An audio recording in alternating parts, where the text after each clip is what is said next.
Hi അസ്സലാമു അലൈക്കും. ഇന്ന് നമുക്ക് സദ്യയിലൊക്കെ വിളമ്പുന്ന മധുര പച്ചടി എങ്ങനെയാണ് തയ്യാറാക്കാൻ നോക്കാം. ഇവിടെ ഞാൻ ഒരു ചെറിയ പൈനാപ്പിൾ എടുത്തിട്ടുണ്ട്. അത് രണ്ടായിട്ട് ഒന്ന് മുറിച്ചെടുക്കുകയാണ്. ഇതിലൊരു അരമുറി പൈനാപ്പിളെ ഞാനിപ്പോൾ എടുക്കുന്നുള്ളൂ. അപ്പോൾ പൈനാപ്പിൾ എളുപ്പം കട്ടാക്കി എടുക്കാനായിട്ട് ഇതുപോലെ ചെയ്താൽ മതി. ആദ്യം തന്നെ നമുക്ക് റൗണ്ട് പീസസ് ആക്കിയിട്ട് ഒന്ന് കട്ടാക്കി എടുക്കുക. അതിനുശേഷം അതിന് നാലായിട്ട് കട്ടാക്കി എടുക്കുക. എന്നിട്ട് അതിൻ്റെ തൊലിയൊന്ന് ചെത്തിയെടുത്താൽ മതിയാകും. അപ്പോൾ പൈനാപ്പിൾ എളുപ്പം തന്നെ നമുക്ക് ഇതുപോലെ വൃത്തിയാക്കി എടുക്കാൻ പറ്റും. പിന്നെ ചിലവർക്ക് പൈനാപ്പിൾ കഴിക്കുമ്പോൾ തൊണ്ടയിലെല്ലാം ചൊറിച്ചിലും ചുണ്ടെല്ലാം ചൊറിഞ്ഞു വരാറുണ്ട്. അത് എന്താ വെച്ചാൽ ആ നടുവിലെ ഭാഗം ഉള്ളത് കൊണ്ടാണ്. മിക്കവർക്കും അറിയുന്നതായിരിക്കും, അറിയാത്തവർക്ക് വേണ്ടി പറഞ്ഞു എന്നേ ഉള്ളൂ.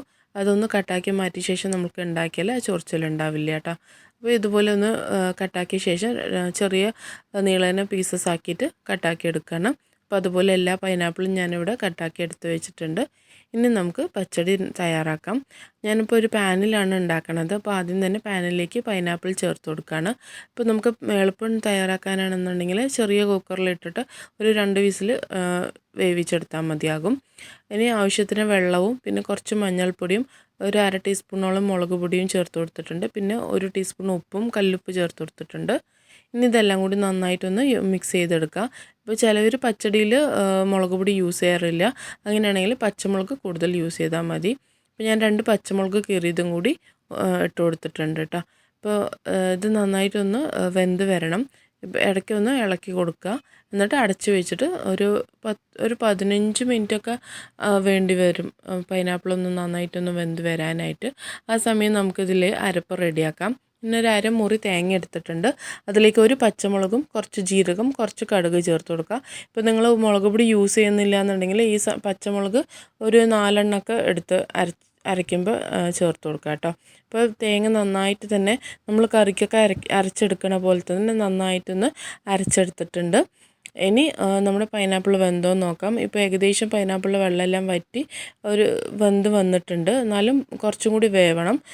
അപ്പോൾ നമ്മൾ എന്താ വെച്ചാൽ മുക്കാൽ വേവാകുമ്പോൾ തന്നെ ഇതിലേക്ക് ശർക്കരയോ പഞ്ചസാരയോ ചേർത്ത് കൊടുക്കാം. ഞാനിവിടെ ഒരു ചെറിയ ക്യൂബ് ശർക്കര ചേർത്ത് കൊടുത്തിട്ടുള്ളത്. പൈനാപ്പിളിൻ്റെ മധുരത്തിനനുസരിച്ച് നമ്മുടെ ശർക്കരയും പഞ്ചസാരൻ്റെയൊക്കെ അളവിൽ വ്യത്യാസം വരുത്താം കേട്ടോ. ഇപ്പോൾ ഈ വെള്ളമെല്ലാം വറ്റി കുറുകി വന്നിട്ടുണ്ട്. ഇനി നമുക്കിതിലേക്ക് എടുത്ത് വെച്ചിരിക്കുന്ന തേങ്ങേൻ്റെ അരപ്പ് ചേർത്ത് കൊടുക്കുക.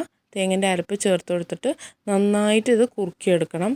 ഇതിൽ വെള്ളമെല്ലാം വറ്റി അരപ്പ് നന്നായിട്ട് വെന്ത് വരണം. അതുവരെ നമ്മളിതൊന്ന് മീഡിയം ഫ്ലെയിമിലിട്ടിട്ട് ഒന്ന് നന്നായിട്ടൊന്ന് കുറുക്കിയെടുക്കുക. അല്ലെങ്കിൽ ഈ പച്ചടി എളുപ്പം തന്നെ കേടുവരാൻ ചാൻസ് ഉണ്ട് കേട്ടോ. അപ്പോൾ നന്നായിട്ട് ഇതുപോലെ തിളപ്പിച്ചെടുത്താൽ പെട്ടെന്ന് കേടുവരില്ല. അതിന് ശേഷം നമ്മുടെ ഫ്ലെയിം ഓഫാക്കി വയ്ക്കുക. എന്നിട്ട് തേങ്ങ നന്നായിട്ട് ആറിയ ശേഷം തൈര് ഒഴിച്ചു കൊടുക്കുക. ഇവിടെ ഞാനൊരു 4 ടേബിൾ സ്പൂൺ തൈര് അടിച്ചെടുത്തിട്ടുണ്ട്. പിന്നെ കുറച്ച് മുന്തിരിക്കയും കഴുകി വൃത്തിയാക്കി വെച്ചിട്ടുണ്ട്.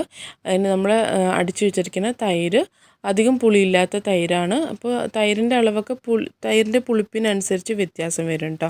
അപ്പോൾ അതിനനുസരിച്ച് ചേർത്ത് കൊടുക്കുക. എന്നിട്ട് നന്നായിട്ടൊന്ന് മിക്സ് ചെയ്തെടുക്കുക.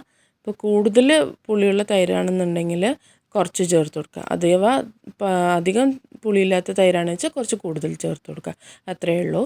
എന്നിട്ട് നമുക്ക് ഈ മുന്തിരി എടുത്ത് വെച്ചിരിക്കുന്ന മുന്തിരിയും കൂടി ചേർത്ത് കൊടുക്കുക. മുന്തിരി ചൂട് ആറിയ ശേഷം ഇട്ട് കൊടുക്കാൻ പാടുള്ളൂ കേട്ടോ. കുറച്ച് പച്ച കറിവേപ്പിലയും കൂടി ഇട്ട് കൊടുക്കുന്നുണ്ട്. ഇനി നമുക്ക് താളിക്കാനായിട്ട് ഒരു പാനിലേക്ക് കുറച്ച് വെളിച്ചെണ്ണ ചേർത്ത് കൊടുത്തിട്ടുണ്ട്. ഇനി വെളിച്ചെണ്ണ ചൂടായി വരുമ്പോൾ കുറച്ച് കടുകും ഒരു ലേശം ഉലുവയും കൂടി ഇട്ട് കൊടുക്കുന്നുണ്ട്. ഇനി ഇതിലേക്ക് നമുക്ക് 2 വറ്റൽമുളകും കുറച്ച് കറിവേപ്പിലയും കൂടി ചേർത്ത് നന്നായിട്ട് ഇതൊന്ന് മൂപ്പിച്ചെടുക്കാം. ഇനി ഈ താളിപ്പ് നമുക്ക് കറിയിലേക്ക് ചേർത്ത് കൊടുക്കുക. പൈനാപ്പിൾ പച്ചടിയിലേക്ക് ചേർത്ത് കൊടുക്കുക. അപ്പം നമ്മുടെ പൈനാപ്പിൾ പച്ചടി റെഡി ആയിട്ടുണ്ട്. അപ്പം ഈ ഓണത്തിന് ഇതുപോലെ ഒന്ന് തയ്യാറാക്കി നോക്കൂ. അപ്പോൾ വീണ്ടും നല്ലൊരു റെസിപ്പിയുമായിട്ട് വരാം. Thanks for watching.